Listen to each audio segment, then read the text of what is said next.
Selamat siang. Hari ini merupakan hari persidangan yang kedua terhadap 4 kawan-kawan jurnalis dari bidikfakta.com. Namun setelah kita sampai di sini untuk mendampingi para keluarga, teman-teman kita, dan ditemani oleh puluhan teman-teman wartawan, ternyata kita tidak boleh masuk di dalam ruang persidangan. Jangankan di dalam ruang tempat teman-teman itu disidang, untuk masuk ke halaman Mapolsek Kalideres saja, tempat persidangan virtual itu tidak boleh oleh aparat. Jadi pertama saya ingin tegaskan bahwa apa yang terjadi hari ini itu merupakan pelecehan terhadap upaya kita untuk memperbaiki dan mereformasi perilaku polisi di negeri ini. Inilah contoh real bahwa polisi tidak mampu melaksanakan tugas-tugas yang sudah diberikan oleh negara, antara lain mengayomi, melayani, dan menolong warga masyarakat. Padahal dengan penampilan kita seperti ini, apa yang harus ditakutkan? Namun dengan kejadian seperti ini, kita dapat menduga bahwa ada sesuatu yang disembunyikan oleh para oknum polisi. Yang dalam hal ini tentu menjadi tanggung jawab Kapolsek Kalideres, Kompol Slamet, untuk mempertanggungjawabkan apa yang terjadi hari ini.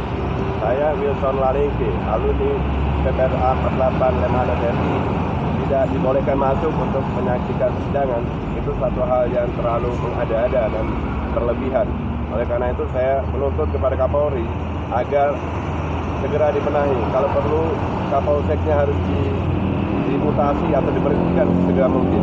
Kemudian kepada Presiden Republik Indonesia, lihat rakyatmu telah dizalimi oleh para aparat ini, dan ini tetap dibiarkan. Itu satu hal yang menjadi tanggung jawab Anda di dunia maupun nanti di akhirat. Tindakan selanjutnya, Pak? Tentu saja setelah ini kita akan beritakan secara masif bahwa Polsek ini telah mencolimi rakyat Indonesia, tidak hanya mereka yang dikurung, tapi juga kita yang akan menyaksikan persidangan hari ini. Bahwa persidangan itu ada terbuka untuk umum, bukan persidangan tertutup. Tentu saja kita boleh, siapapun boleh menyaksikan. Jangankan kita wartawan dalam negeri, wartawan luar negeri saja boleh masuk untuk melihat. Kenapa kita dihalang-halangi? Padahal kita sudah membayar mahal mereka, sampai kepada seragam mereka, pakaian dalam mereka, istri-istri mereka, isi perut mereka, kita yang membiayai hidup mereka selama ini. Tapi mengapa kita diperlakukan seperti ini? Itu hal yang sangat tidak bisa diterima oleh akal sehat maupun hati nurani sebagai bangsa Indonesia. Saya kira kita harus berjuang bersama-sama untuk menegakkan keadilan. Nah, sebenarnya pangkal persoalannya adalah KJP.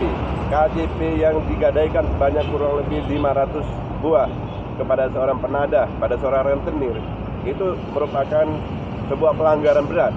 Kenapa? Karena ada uang rakyat yang diambil secara ilegal di sana. Ada korupsi di sana, ada penggelapan di sana, ada penguasaan terhadap hak milik orang lain tanpa izin.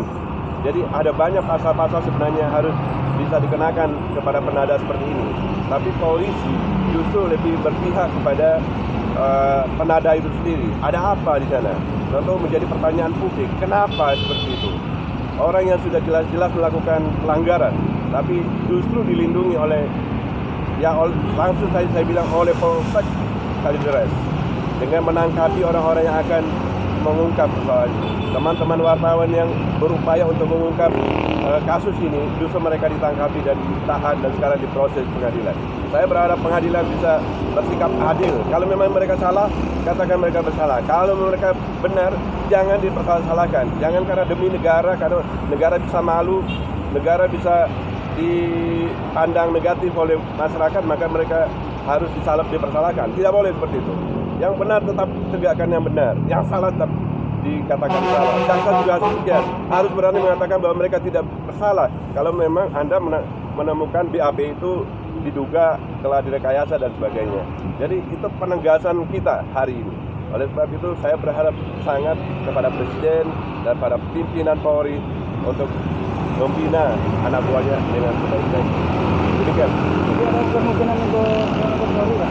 Oh iya, kita sudah laporkan Kapolsek Kompol Slamet ke Propam, dan itu sudah berlangsung kurang lebih 3 minggu atau mungkin hampir 1 bulan. Hasilnya? Ya, sampai saat ini kita belum melihat hasil, dan kita juga memang belum menanyakan. Saya berharap hari ini atau besok kita akan meminta penjelasan dari Propam apa yang sudah dilakukan dalam laporan kita, dan juga nanti setelah ini mungkin sore ini atau barangkali besok kita akan melaporkan ke Penada itu. Saya juga berharap kepada DPRD DKI Jakarta untuk melihat persoalan ini tidak hanya sekedar persoalan kecil, karena ini terjadi tidak hanya di Kalideres. Setelah kita munculkan kasus ini, justru sekarang muncul laporan-laporan dari masyarakat dari Cipinang, di Jakarta Timur, dan juga di Kampung Melayu. Nah, kalau ini dibiarkan terus-menerus, maka tentu saja akan semakin banyak uang negara yang terbuang sia-sia, yang seharusnya untuk anak-anak supaya mereka bisa sekolah dengan baik, supaya mereka bisa cerdas, tapi sekarang hanya digunakan untuk kepentingan yang tidak ada kaitannya dengan pendidikan. Itu satu hal yang harus menjadi perhatian DPRD DKI Jakarta, dan tentu saja harus menjadi pertanggungjawaban Gubernur DKI Jakarta. Saya kira itu yang saya dapat sampaikan. Satu lagi? Kalau sidang berapa kali? Ini sidang yang kedua, berarti sudah 2 kali ya. Kalau dari pengacara, apakah kasus ini seperti dipaksakan? Ya, memang dari awal kita mengatakan bahwa ini dipaksakan, dan dari keterangan yang telah kita himpun, semua merupakan rekayasa polisi. Kenapa begitu? Karena pelaku utama dan sekaligus sebagai aktor intelektualnya belum ditangkap. Si Rosid itu belum ditangkap. Sementara dialah sebenarnya pelaku utama itu, yang menerima uangnya dia, yang merencanakan segala sesuatunya dia. Dan dia berada bersama-sama dengan polisi yang namanya Provos Polda Metro Jaya, namanya si Bun Bun itu. Dan dalam kasus ini Bun Bun itu hanya dijadikan saksi, padahal dia sebenarnya bersama-sama dengan Rosid untuk melakukan yang diduga oleh polisi itu sebagai pemerasan. Yang tadi diduga pelaku utama apa sudah pernah diperiksa di kepolisian? Jangankan diperiksa, ditangkap saja belum. Sampai saat ini kita belum melihat DPO-nya. Surat DPO itu yang harus diumumkan kepada publik pun tidak ada sampai hari ini. Kita sudah pertanyakan 2 minggu yang lalu pada saat kita datangi untuk persidangan pertama, tapi mereka tidak bisa menunjukkan mana surat DPO-nya. Berarti ada sesuatu yang mereka sembunyikan yang tidak boleh diungkap kalau Rosid itu ditangkap. Kan dugaan kita seperti itu. Nah, oleh sebab itu kita tetap mendorong polisi. Kalau Polsek Kalideres mau membersihkan diri, cobalah tangkap. Cari si Rosid itu. Masa dengan kecanggihan teknologi tidak bisa mendapatkan orang itu? Sedangkan orang yang sembunyi di bawah tanah saja di mana-mana itu di luar negeri bisa ditangkap. Kenapa orang yang masih berkeliaran di DKI Jakarta tidak bisa ditangkap atau di dalam negeri? Itu satu hal yang tidak masuk akal buat kita. Demikian. Terima kasih.